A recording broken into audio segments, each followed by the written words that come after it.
park here as well.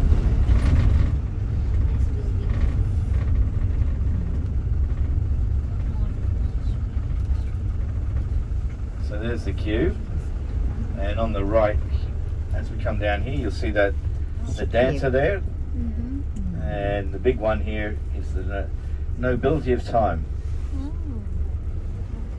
So I'll turn around, a chance to jump out, grab some photos.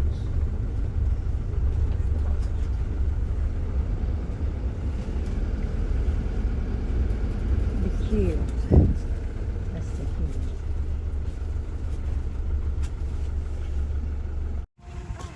So ito mga grapes, yan ang cubes. That's the cubes. That's what they say. Matadaan, picture ko talaan. Picture ko lang. Yan guys, meron kaming stop over here. Kada yun, katag nilang cubes. So, ito naman ay, ano ba to? Salvador Dali. Isa Salvador Dali.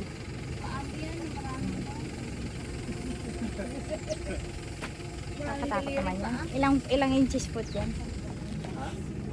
Ilang inches foot? Okay. Ganda na yan. RJ. RJ. Dimakita daw. Sige. Ito nagasayaw-sayaw daw. See a dancing lady? That's a dancing lady. Take your photos. Master marking. Ayan guys. Mga kalalabs. Tika lang pa nang talagang ipapakita ko sa inyo dito. Basta sinabi lang cubes. Hop, may sasakyan.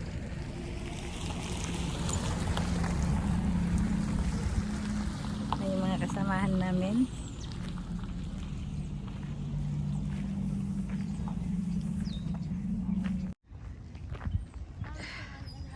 Ito, maganda rin to.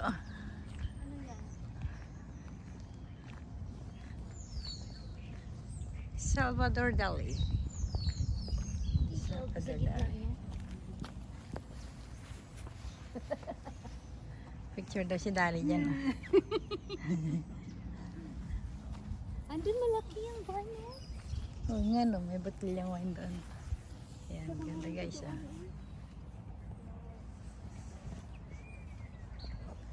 Anong meron doon?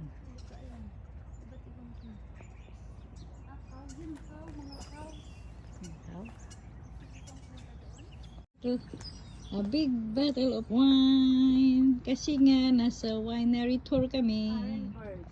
Ito oh, puro mga kamay dyan. Mga daliri. Which is the Devil's Tawny. Devil's Tawny is the business. Devil's Tawny is like the love child of sticky date pudding and Christmas cake. Yes, it's good. You'll smell Christmas and you'll taste syrup and raisins and all sorts of good stuff. It's very good. High in alcohol. It's what we used to call a port, of course, but different than any port I've ever tried. You can't call it port anymore. I'm not sure if you guys are aware, but there's something to be called port. It must be from Portugal. Porto, yes. So, it's, see what they've got it set up inside by the looks. Just hold off here guys, I'm going to pull over here. We're going to be going into this little room here. I'll open the door, just wait in the lobby here and I'll get you all organised. Yep. One thing to remember with this winery guys, if you buy 6 bottles or more and they can be mixed, they will send it anywhere in Australia for free because you're on our bus and they like you because of that. So, Alright, get another winery stop kami to taste the wine. Andiyan mga kasamahan ko. Ayan ang aking anak, si Dali, si Ashley, at yung mga ibang turistang kasama. Mostly naman taga rito kami lahat sa Australia. But come from different place. Another winery. That was good.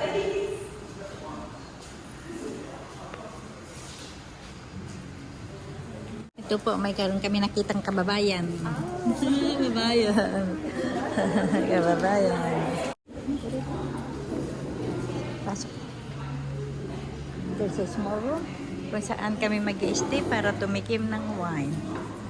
Another seat here.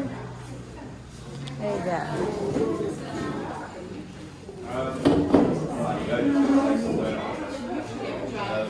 Shing back is pretty quiet there. There's 4 here.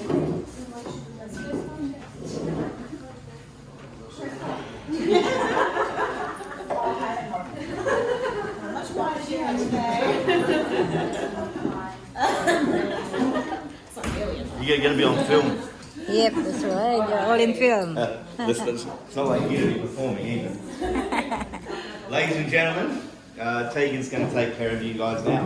So you go from one great person to another. That doesn't mean me, I mean Hannah. It's a great building, it's a great property. This actually here is the original church. So that one room there, everything else was built over 100 years later. So that was built in 1865, that one. I normally talk to them about this on the way in. And it was a church, and it was a school, and it became a little bit run down, and then 100 odd years later, in 1970s, this was bought as a winery, and that's only then the rest of the property started getting done. So next time you look at it from the outside, you'll understand they've done a really good job. Yeah, so this section is the Nelson room. So Tom Nelson bought the property and turned it into a winery. But you can just see there is no joint actually connecting any of it to the original chapel. We sit on very sandy soil here, so if it moves, it'll tear it all apart. But it's been cleverly hidden.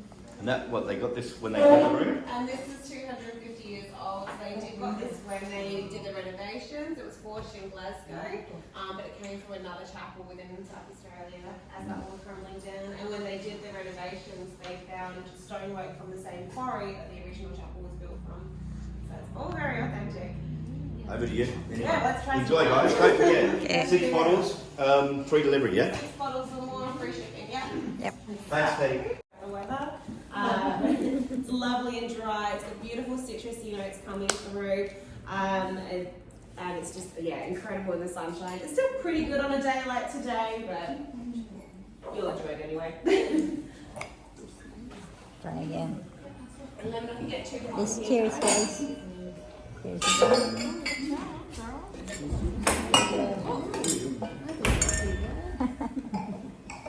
Cheers, guys. It looked like too big, like water, but strong one. Hindi po ito gin, hindi rin ito tanduay.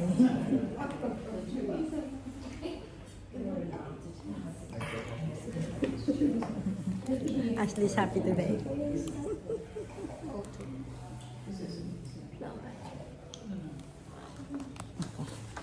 That's the first one for them. Is it 6? Different kind of one? 7? It's another one of them. Malasingin talaga kami, guys.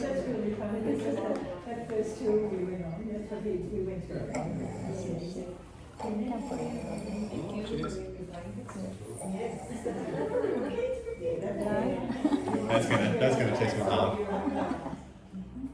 Beauty. Righto. So now we're on to the second lot, the Chardonnay, and pretty much the complete opposite style to what you just had. So pretty sure Tegan would have gone on about some stuff with late rotting, especially with the Vermentino, and you know it's quite easy for us to grow.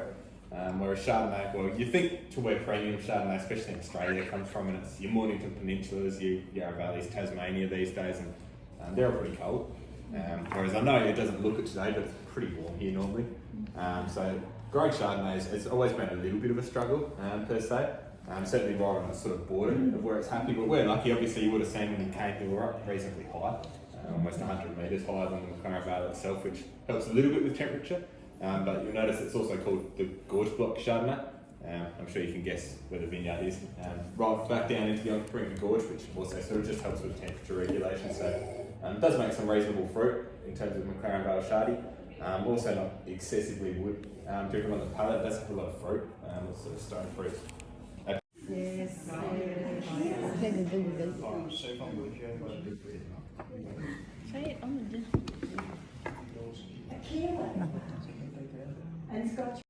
this is the pink one. It is. Yeah, pink color.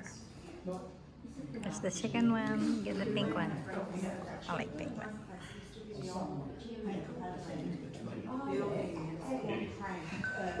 Right. Okay. This is Sangiovese rosé. Rosé is it's a bit of an in thing at the minute, certainly in South Australian wine. But we've been pretty lucky to get the fruit from this from one of our other blocks for goodness me, 20 years. I think we've been growing Sangiovese out there. So sort of we're doing a lot of it as a red for a long period of time, but now it's all going into the rosé. Pretty much because rosé is so popular, like I'm saying right at the minute. But look, rosé, I think personally should be a dry wine.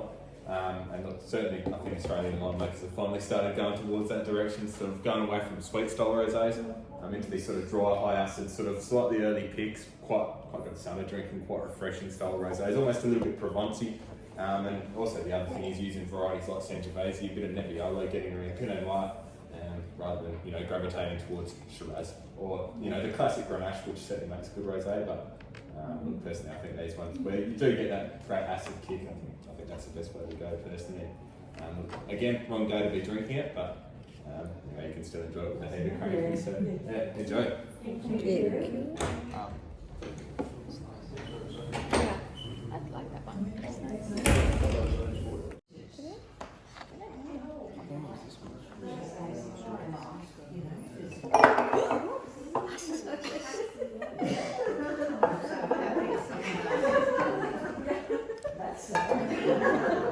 The water's drunk already.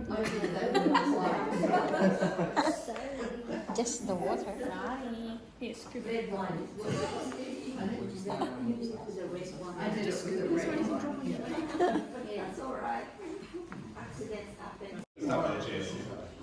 So mostly Grenache, which look, it's a very trendy thing at the moment. Again, Grenache, but sort of GSM has followed along as well. And I think this GSM is in a nice little spot. Fruit. And it's just such an easygoing wine, and I think, well, that's why I want to call it my party wine anyway, because I hope not many people will be offended by it. Sort of going to cover a lot of bases for a lot of people and please the crowd, I suppose. So, yeah, certainly think it. Enjoy it. Thank you. Cheers. Cheers again. On my birthday, guys, dalalasing ako ng anak ko. Dalalasing ako ng anak ko sa birthday ko. I like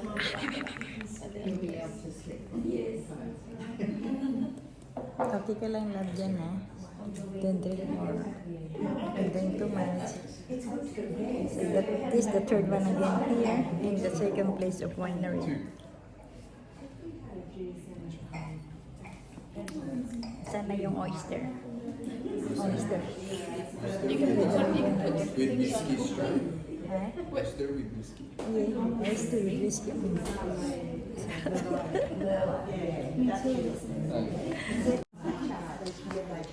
I'll have to get some more bubbles. That's all right. Thank you.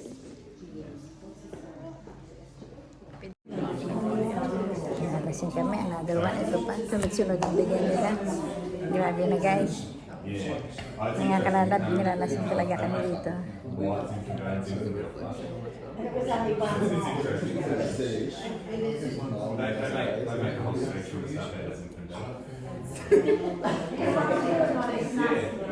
They certainly make some very, very cheap grades. 16 bucks, yeah. Happy birthday. It's okay, they can mix them up. They already been mixed up here. Thank you. See, another more guys, another more. Mag-ilan na to anak? Apat? This is the fourth. We got four. Right, so now to a Zinfandel, which certainly is something that isn't popular in Australia by any stretch, but excessively popular in the US and in Italy, but they call it Primitivo, and it's a very, very different style of wine. But certainly Zinfandel, it's a challenging grape, don't get me wrong, it's sort of got a lot of uneven ripening issues, which I'm sure you can imagine is not great for winemaking. But I guess there's a lot of ways you can deal with it, but essentially we've gone more towards the Californian side of letting things get really, really ripe. And look, you'll see what I'm talking about in a second, but it's a pretty jammy wine, for lack of a better term. It's got heaps of red fruit, almost towards black fruits, and there's not a lot of tannin, not a lot of acid left. But that makes it quite approachable and fun and big and juicy and jammy again. I don't think there's any better word to describe this wine, but certainly something different. First one we've ever done, and look, Zinfandel is always going to be a challenging grape, so it's interesting to see what you think, I suppose, but something cool that you may or may not see more of in the future, but certainly you'll see plenty of it if you go to the US at any point, so yeah, enjoy it. Thank you. Thank you. Yeah, of course. I like that. It's pretty good. Grabe guys, ang bilis nila mag-serve. They're trying to give us another one. Mga kalalab, ito na naman, hindi ko alam kung pang ilang bottle na to. Ang 5 na yata.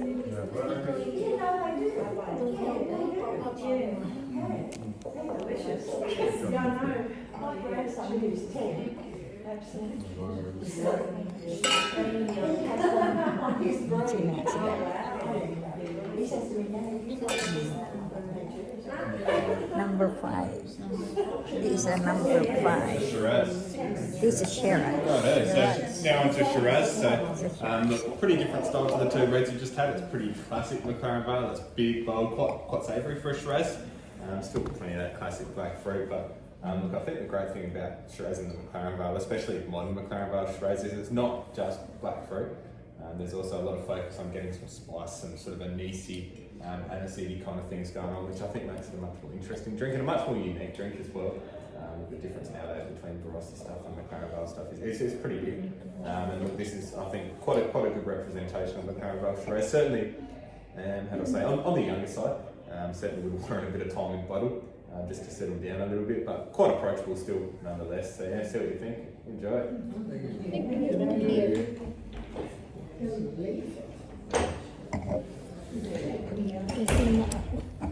Saan mo ipin? Nasina raw si Daddy.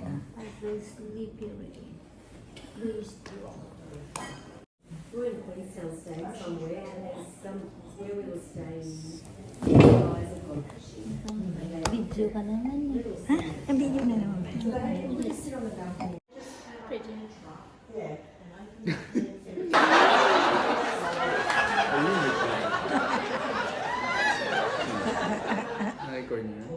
Yeah. And Ashley Ice doing it. She recorded it. We're gonna drink now the last one. The last one is More 10 expensive. years old. Older than you? Yes. Ito mga kasama namin. I'll see what I can say. Sorry.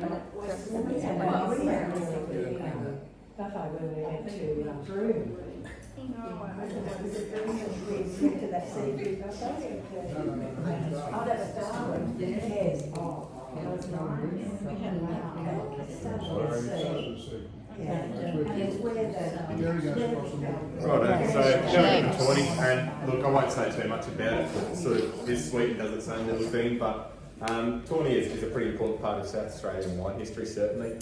Sort of a lot of the Grenache plantings you see around the place, and pretty much all of the old ones are used to go into port that we can't call port anymore, but look, sort of Christmassy, fruit cakey, lots of caramel, maple honey, that sort of thing, and a good way to send yourself to sleep on the way home on the bus. So,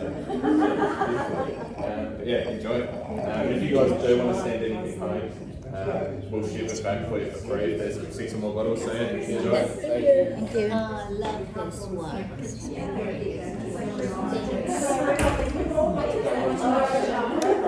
This is the best one. Yes. Yan, magaling. Masarap ito. This is the last one. It's more tasty and very tasty. Tasty and yummy.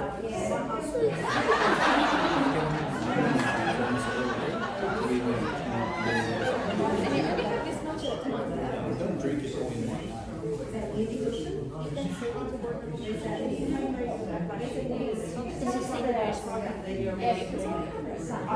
Sarap guys.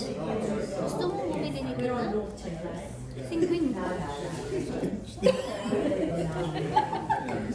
Yummy. Yeah, mine. Yeah, I like it. my son's give it to me because a little bit sweet. That's why he doesn't want it. Hindi pwede He doesn't want it. isang lagok lang. Happy birthday, my son. Happy birthday, my son. Nag-greet na ako sa sarili ko. Sabi ko, happy birthday, my son.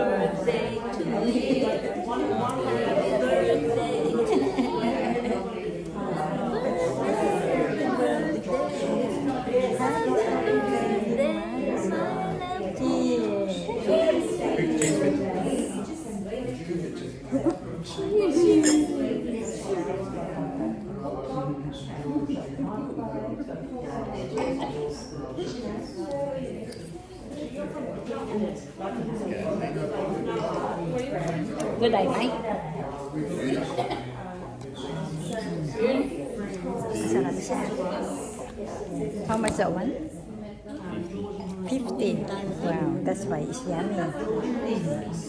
Anong pangalan niya? This is the yummy. This one. Diba? Diba talaga, diba? Wala. Bakis-gas lang talaga.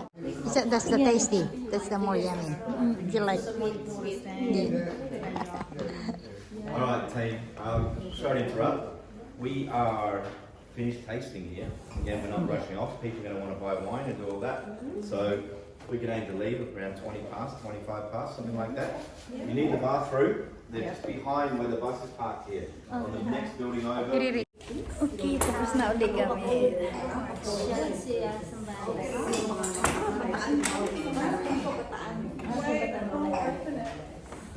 You can go out through the front, guys. You can get out that way anyway. Go through that way.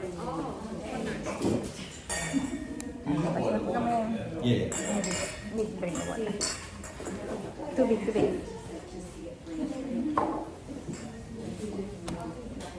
Dito daw ang way out. Tapos na naman guys ang taste winery dito sa second stop namin. Grabe na to. Ganito pala mag-tour sa winery papunta.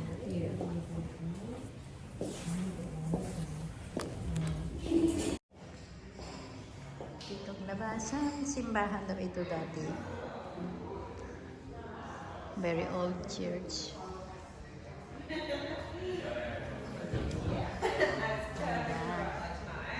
Ayan ang anak ko. Bibili siya ng isang Devil Winery. For us to drink. Where's Dolly? Daming klase ng wine. Grabe siya. Yan guys, pili lang kayo. Daming klaseng wine. So this is the very good one, a Devil Town.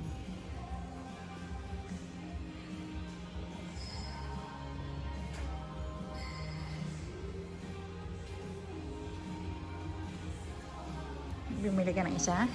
Magkano yan? Okay. Ito siya. Ito yan, di ba? Yeah. We bought one of these. It's $50 special. Yeah, where's Dali? Picture kayo. Ito, paggawaan to ng wine, ano? Yan, no? Yung dalawang yun. Okay, which one I'm gonna use?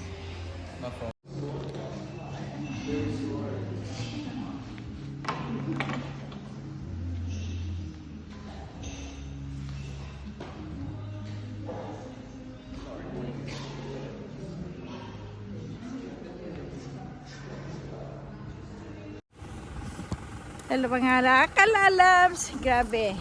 Lasing na kami. Parami nang inom namin. Ang ganda dito guys. So, thank you so much at sinamahan nyo kami. Ayan. Dito po kami. Ang ganda po. So, pabalik na po kami. Halika na, lab. Baso ngayon ko lang napansin na yung basa sa nakin Adelaide. Adelaide ang diyan. Talaga mga grape farm talaga. Adelaide ang diyan. Tapos ulit. Alright team, tasting completed. You will, hopefully there'll be some sort of decent weather down. So I'll just get going and we'll get back in towards the suburbs, and pretty quickly actually, and then jump on an expressway through the suburbs and get you down to Seacliff and drive down to Glenelg after that. So about 45-50 minutes we'll be down there. See what happens when we get down there. Yep. Thank you so much.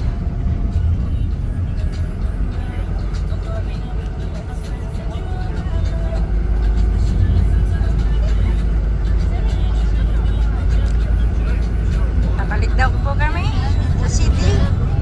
Galing na kami dito sa countryside kung saan maraming paggawaan ng mga winery, mga wine from the grapes. Grapes wine. Ayan, kaya ito puro farm ngayon ang grapes po.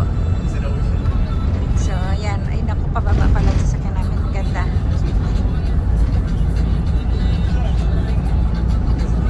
Ang luwang ng lupain. Ano po?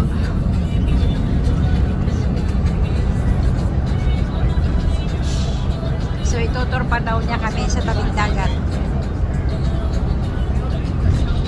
The time check is, what's the time?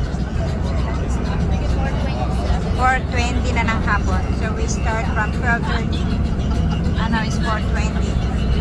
Mahabang biyahe din po. Ang pumunta sa winery farm.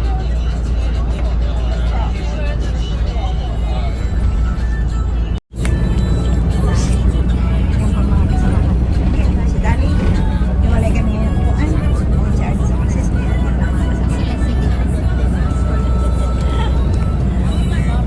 So mga ilan tayo? 12. Yeah, mga 12 po kami na pinasyal. Sa isang tourist bus, 12 kami ka-persona.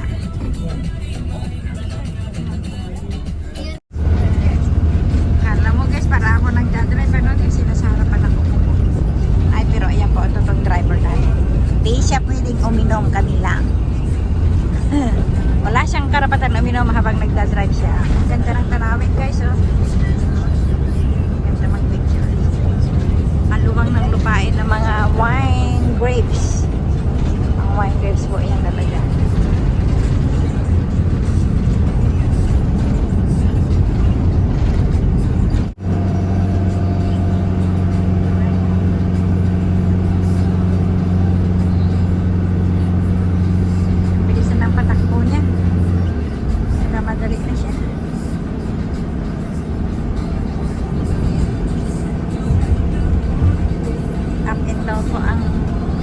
Dito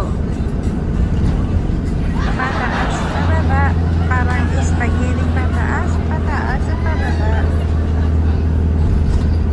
Ayan, pababa na naman yan. Sindan, pataas, pababa ang biyahe, ang kalsada.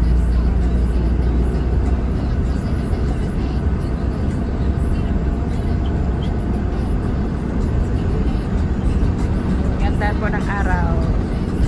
Nakisama ang panahon, wala pong araw, ay wala pong init ngayon, kaya napakaganda po araw na ito. Araw ng aking kaarawan. Back that way. So down here you've got about 30 kilometres of beach in front of you, about 20 back there, and out here there's some cliff faces, some coves, some marine life park, etc. in between. So it's quite beautiful when the sun's shining, which is not. Lovely in blue, various shades of blue. Nice calm, it's a very well protected body of water as we spoke about earlier, so nice calm sea, very nice to swim in and relax. It's very cool. Look out to your right and you will see the city over in the distance, and the hills barely you can make out in the clouds. So that's Adelaide sitting halfway between them, as we discussed earlier as well. So we're just going to cruise down a little bit further, another couple of minutes, and then take a left, jump onto the beach, and well, not the beach, but the Esplanade, and drive along from Seacliff down to Glenelg.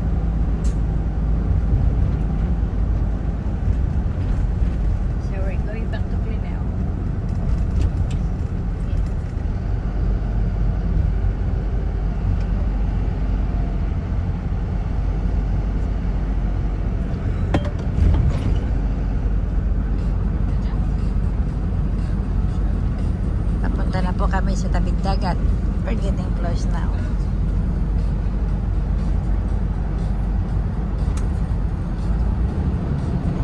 After galing kami po sa countryside of Adelaide, and now we're heading now for Glenelg, going back to the Adelaide city.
So, Seacliff. Don't think there's much chance of a great sunset tonight. It's a bit too many clouds, Oh yeah, a bit cloudy. but you'll get the idea. So this is Seacliff over to our left, and the beach that starts there runs through and keeps going for 30 kilometres. So does this walkway, all the way through. Lots of little suburbs along it that we're going to drive through now, and then they continue the bits we're not going to drive through, of course. This one is Seacliff, heading through to Brighton. And we could literally follow this in and out a little bit. The road does go in and out where there's some beachfront property, but probably do this for the best part of an hour and we'd still be doing the same thing. Beachfront property, esplanade, cafes, pubs every now and then. It's quite a thing, and the walkway literally follows the beach for 30 kilometres with it non-stop. So there's quite a bit of beachfront property here.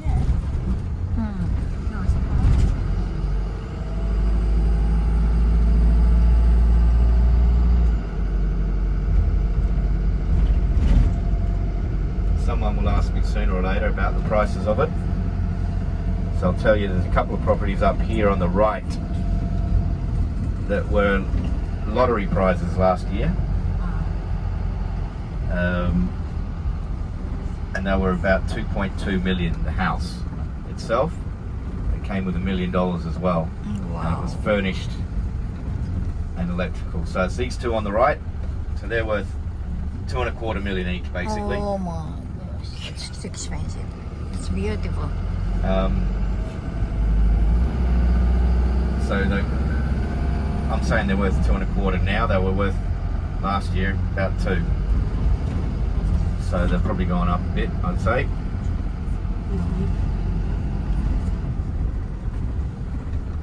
This is into Brighton now, so we'll go from Seacliff to Brighton, into Hove, and then Somerton, then Glenelg South, Glenelg North,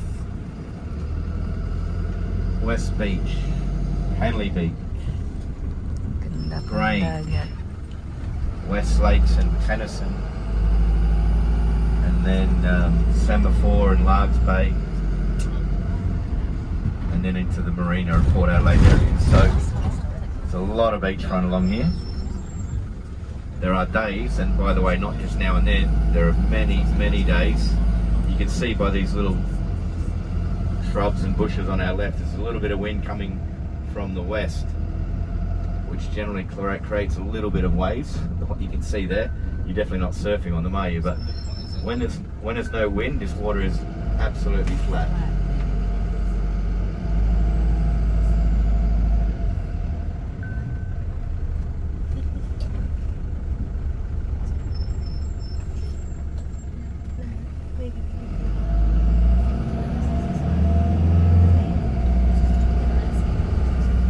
Hey Greg, Yeah. are we able to get dropped off here as well?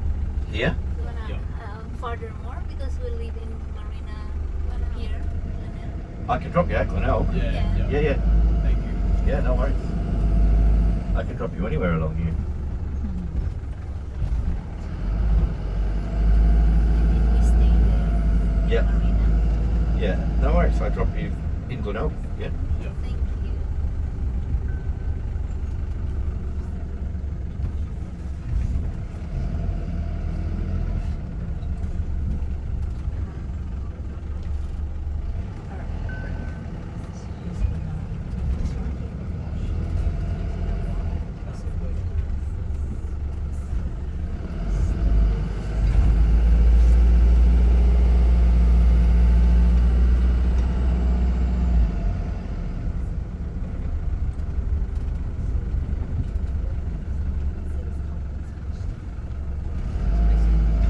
Ang ganda naman ng ship.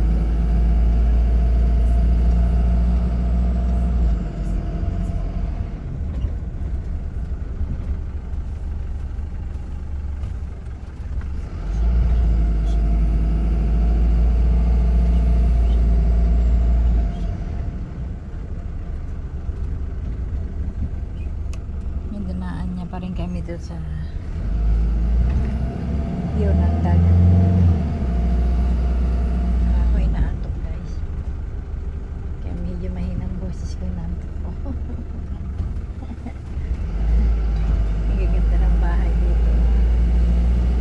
Million naman ang presyo. I wish if I'm gonna win Powerball, gonna win million, and we're gonna move here, one of that house.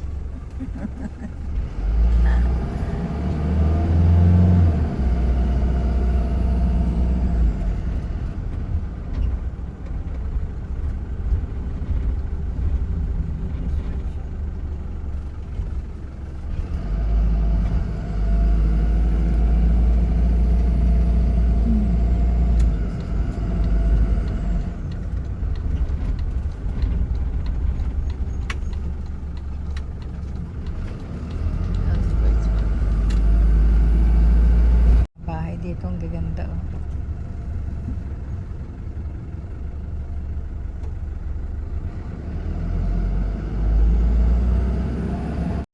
Transported over to Sydney. Clinking bottles everywhere, right? Brisbane as well. Is there going to be a fight on the bus over the state of origin now? No. You sure? We're blues. Are you blues? It's state of origin where you're born. Yeah, okay. So how many Blues supporters we... Oh no, I thought you were from Sydney. They are, but They are. They're born in Queensland. Oh. So they should call it state of birth then, shouldn't they? Okay. 7 o'clock. Wow, it's early. 7:40. 7:30. God, I'm going to get so many start times mixed up. It's the only rugby I watch all year is the state of origin. I didn't even know it was on. So now I'm going to have to get organised.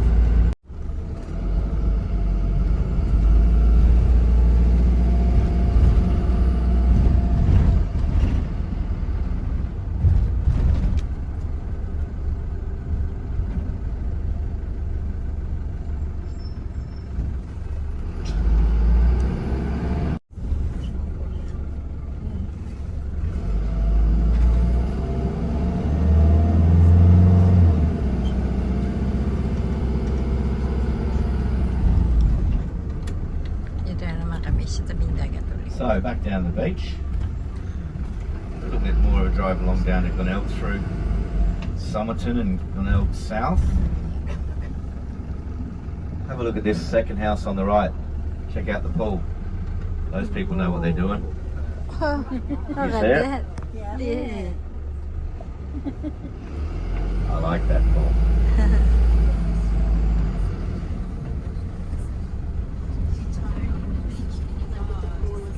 Yeah. Just hang out in your pool and watch the sunset. Beautiful.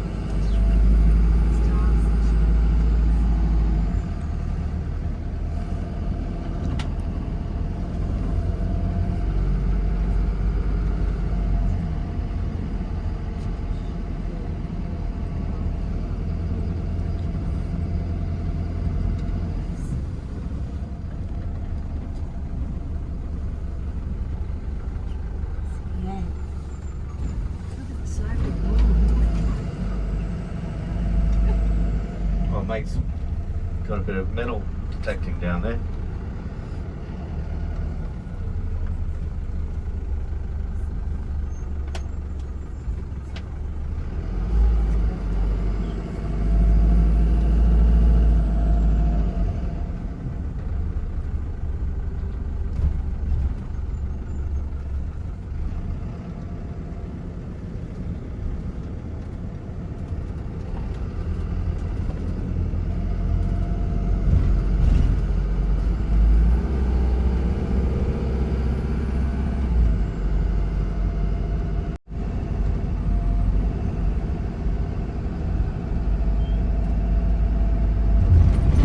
Dami nagrarunning ah.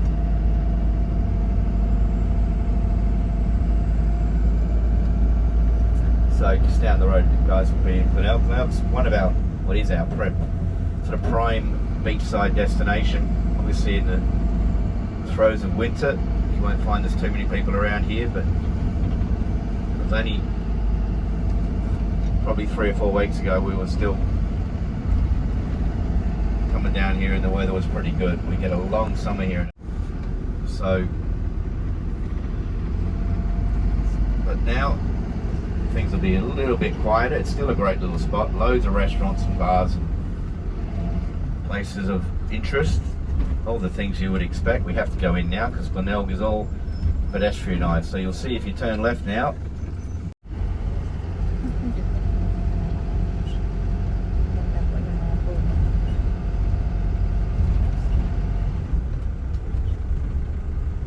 Kami sa tabing dagat ulit sa Delphine.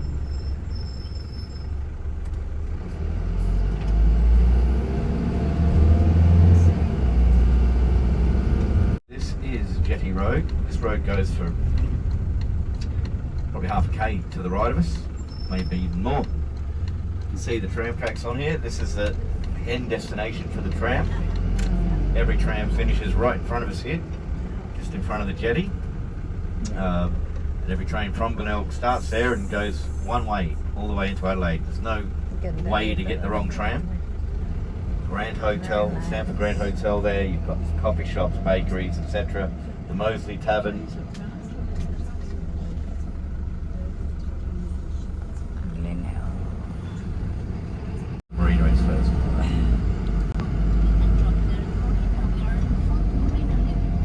Sorry? Stay there. In Marina. Okay, do you want to jump off here? Yes, No, if you want to go over there, in you go Marina. over there or not? We don't, we go back there. But I can drop you here. Yes. Is that all right? You can go down here. Alright, I'll let you guys out here and then I'll drop them back over there. Thank you. Alright guys, go make a Bye movie. guys. Alright. Yep, thank you so Bye. much. Have fun. Nice. I'll just drop these guys off, guys. I'll take you back the other end there. Yeah, you're right. Okay, let's go. Yeah, listen. Thank you. No worries, Thank you mate. so much. You're welcome. See you later. See ya. Bye. See you guys. Everyone. Let's go. Here we are now. Tapos na po. Ayan po yung basa sinakyan namin. Bababay pa rin sila. Ganda ng mga puno. Oh, ang tataasan. Oh. Where are you going? It's moving. Oh, excellent. Okay, so the extension of the Dito kami nagpa-drop. What is that, Malanga? I thought she said this. That's alright. At least we're not going to walk far then. We're gonna have dinner there. Where? All the way there. Where? The other side. The other side. This should be drop I there. need to bring home this one heavy. We're gonna drink.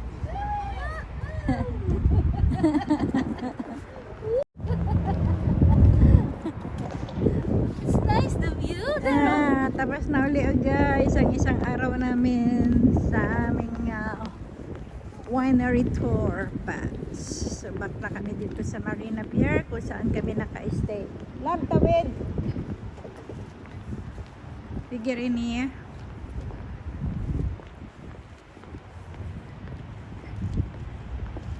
Yep. Okay guys, that's it. Kung nagustuhan niyo po muli ang aming paglalakbay sa araw ng aking birthday, na ang ginawa po lang namin ay nag-winery tour kami with the bus. So, yeah. At marami kami mga taste wine at nakapag-uwi din kami ng 3 bottle of wine. My love. We need, we cannot get in without the key. That's right. Andito sa aking bucket. So, bye for now guys. Love. See you again on my next upload. Bye-bye. Bye-bye.